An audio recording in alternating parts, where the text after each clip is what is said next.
நம்ம சேனலில் தொடர்ந்தாப்பில் நீங்கள் வீடியோக்களை பார்க்க நினச்சிங்கன்னா இதுவரை நம்ம சேனலை சப்ஸ்கிரைப் பண்ணுங்க கீழே பெல் சிம்பிள் இருக்கும் அதையும் கிளிக் பண்ணுங்க. வாங்க வீடியோக்குள்ளே போகலாம். பாட்டி விசாலத்தின் பெயரை முதியோர் இல்லத்தில் பதிவு செய்துவிட்டு வந்த பின்னும் 3 நாட்களாக அந்த தகவலை தாயிடம் சொல்ல தயங்கினான் சதீஷ். ஏன் இப்படி பயந்து சாகுறீங்க என்று எரிந்து விழுந்தால் அவன் மனைவி சத்யா. இல்லை, அம்மாவுக்கு இது பெரிய சாக்காக இருக்கும்.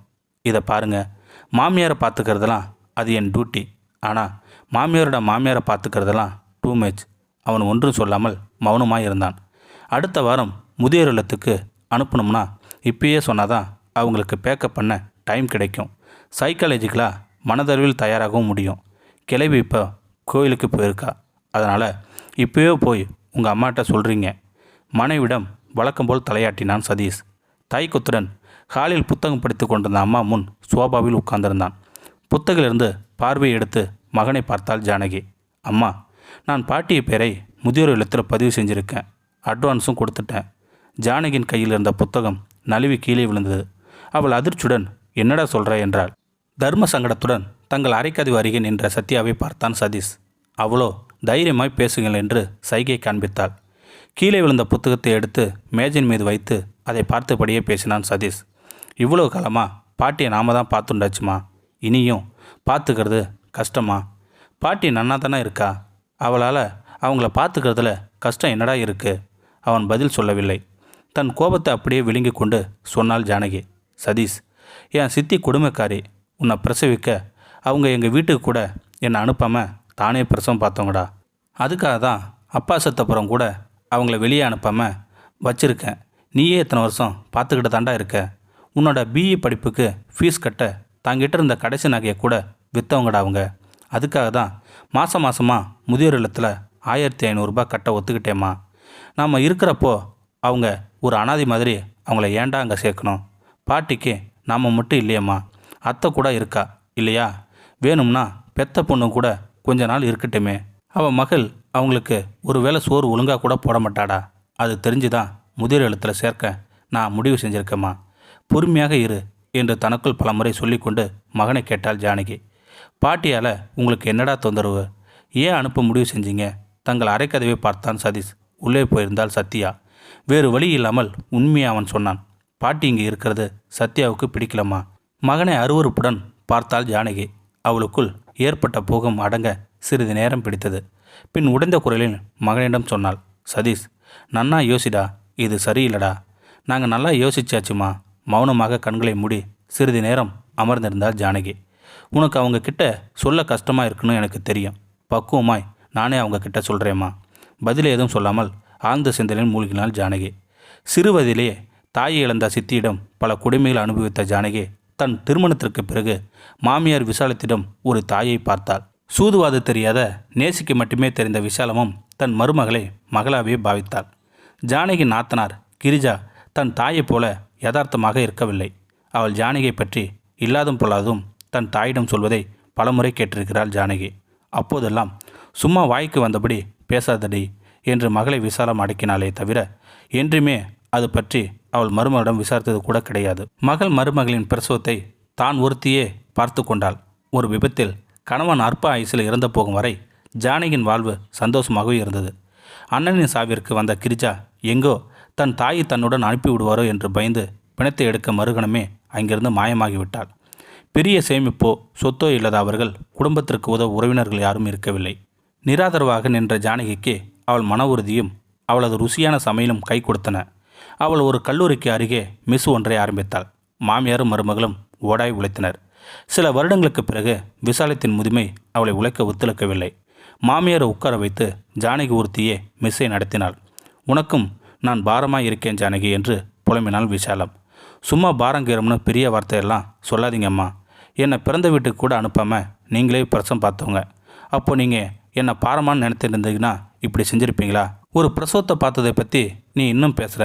என் பொண்ணுக்கு 3 பிரசவம் பார்த்தேன். பெற்று வளர்த்த தாயை இப்போ அவள் எட்டி கூட பார்க்க மாட்டேங்கிறா.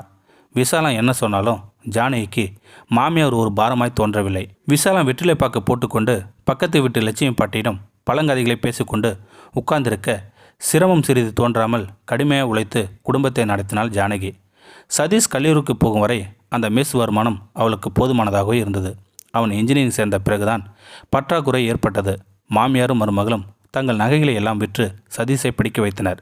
அவன் பிஇ முடித்து அவனுக்கு ஒரு நல்ல வேலை கிடைத்தபோதுதான் மெஸ்ஸை அவர்கள் மூடினார்கள். பல ஆசிரியர்களும் மாணவர்களும் உண்மையாக வருத்தப்பட்டனர். அவ்வளோ ருசியான சமையல் வேறு எங்கும் அவர்களுக்கு கிடைக்கவில்லை என்று பின்பு ஜானகியை சந்திக்கும் போதெல்லாம் கூறினார்கள்.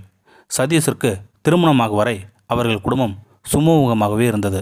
அவன் மனைவி சத்யா ஒரு வங்கியில் வேலை பார்த்தவள். அவளுக்கு ஆரம்பத்தில் இருந்தே உரத்த குரலில் டீ போட்டு பேசும் பாட்டி விசாலத்தை பிடிக்கவில்லை. வீட்டுக்கு வந்த அவளது சிநேகிதிகள் எதிரிலும் அதேபோல் பேசியது அவளுக்கு பெருத்த அவமானமாக இருந்தது. ஒரு வேலையும் செய்யாமல் ஒரு பைசாவிற்கு பிரயோஜனம் இல்லாமல் தண்டமாக இருக்கும் விசாலத்தை சுத்த நியூசன்ஸ் என்று அவள் கணவனிடம் சொல்லாத நாளே இல்லை. ஒரு முறை ஏதோ ஒரு வேலையை விசாலத்திடம் சத்யா சொல்ல அந்த வேலையை தானே செய்துவிட்டு தன் மருமகளிடம் சொன்னாள் ஜானகி. அவங்க காலத்தில் அவங்க வேணுங்கிற அளவு வேலை செஞ்சுருக்காங்க. இனிமே உனக்கு ஏதாவது செய்யணும்னா நீ என்கிட்ட சொல்லு, நான் செய்கிறேன். இந்த வயசான காலத்தில் அவங்கக்கிட்ட நாம் வேலை வாங்கக்கூடாது. அதிலிருந்து ஜானகி இருக்கையில் விசாலத்திடம் பேசுவதே தவிர்த்து வந்தாள் சத்யா. அவர்கள் புதிய வீட்டுக்கு பக்கத்து வீதியில் இருந்த லட்சுமி பாட்டி தினமும் விசாலத்திடம் பேச வருவதை நிறுத்தவில்லை. அந்த கிழவியை பார்த்தாலும் சத்யாவிற்கு பிடிக்கவில்லை. தனக்கு பிடிக்காத எல்லாம் ஜானகி இல்லாத போது அவள் விசாலத்திடம் முகத்தில் அடித்தாற்போல் சொல்லத் துவங்கினாள். விசாலம் சத்தமாய் பேசுவது, வெற்றிலை பாக்கு போடுவது, லட்சுமி பாட்டி அவர்கள் வீட்டுக்கு வருவது எல்லாம் ஒரு காட்டத்தில் நின்று போயின. சத்யா இருக்கும்போது தான் இருக்கும் அறையை விட்டு வெளியே வரக்கூட பயந்தாள் விசாலம். ஆனாலும் சத்யாவின் வெறுப்பு ஏனோ குறையவில்லை. விசாலம் வாய்விட்டு ஒன்றும் சொல்லவிட்டாலும் ஜானகிக்கு எல்லாம் தெரிந்துதான் இருந்தன. ஏதோ ஒரு கைதியை போல அடங்கி ஒடங்கி பயந்து வாழும் தன் மாமியாரை பார்க்க அவளுக்கு வேதனையாக இருந்தது. இன்று சதீஷ் திடீரென்று முதியோர் இல்லம் குண்டை போடுகிறான். பிடிக்கவில்லை என்ற வெற்று காரணம் சொல்லி நெருங்கிய சொந்தம் பந்தங்களை இவர்கள் எப்படி உதறி தள்ள முடிகிறது என்பதுதான் அவளுக்கு விளங்கவில்லை. கோவிலிருந்து விசாலம் வந்ததும் பாட்டியை சோபாவில் உட்கார வைத்து மெல்லிய குரலில் சிறிது நேரம் பேசினான் சதீஷ். அவள் அறைக்கு வந்தபோது 10 வயது கூடியது போல் தளர்ந்திருந்தாள். அந்த முகத்தில் தெரிந்த அதிர்ச்சியை தாங்கும் சக்தி ஜானகிக்கு இருக்கவில்லை. நிறைய நேரம் பேசாமல் கட்டிலில் பிரமை பிடித்தது போல் உட்கார்ந்திருந்தாள் விசாலம். பின்பு மருமகளிடம் சொன்னாள், பரவாயில்லை, அவன் என்னை நடுத்தருவில் விட்டுலையே, பணம் கொடுத்து ஒரு இடத்துல தங்க தானே வச்சுருக்கான்.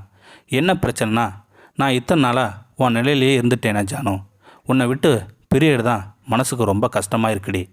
கண்களை பெரிய கண்ணீரை காண்பிக்க விரும்பாமல் முகத்தை அந்த பக்கம் திருப்பி கொண்டாள் ஜானகி. அன்று இரவு அவளும் விசாலமும் உறங்கவில்லை. முதியோர் இல்ல வாழ்க்கையை எண்ணி விசாலம் பயந்து கொண்டிருந்தாள். என்றாலும் ஜானகி வேறு பல சிந்தனைகளில் இருந்தாள்.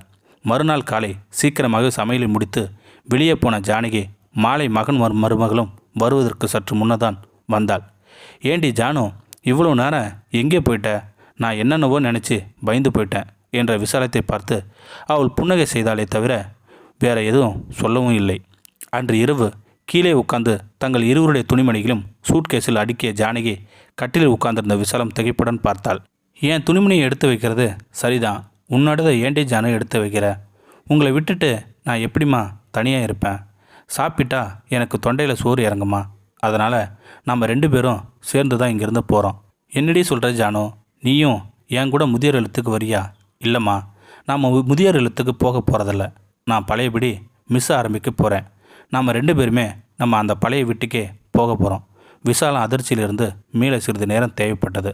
பின் அவள் கண்கள் கலங்க சொன்னாள், ஜானு, என் ராசாத்தி, வேணாண்டி, எனக்காக நீ இந்த பைத்தியக்காரத்தனமான செஞ்சிடாதடி.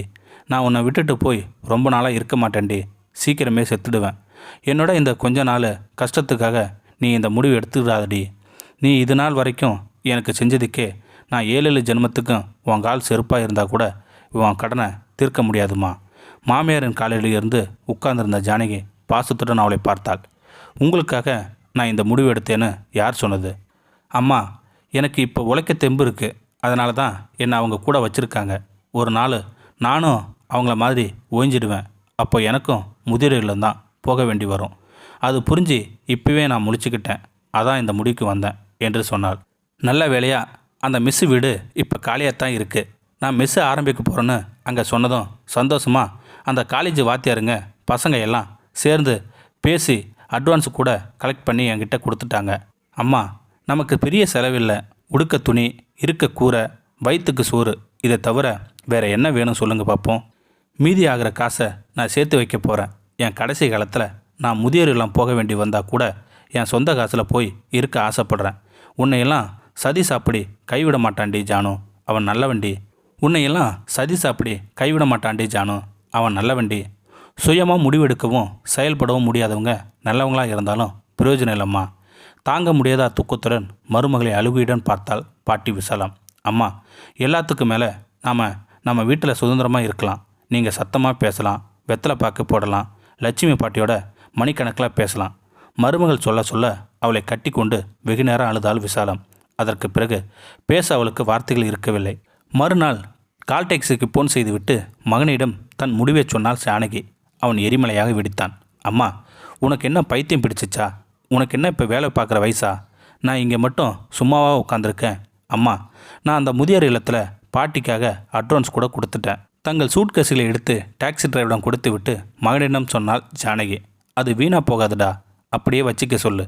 30 வருஷம் கழித்து நீங்கள் போகிறப்ப உபயோகமாக ஆகும்.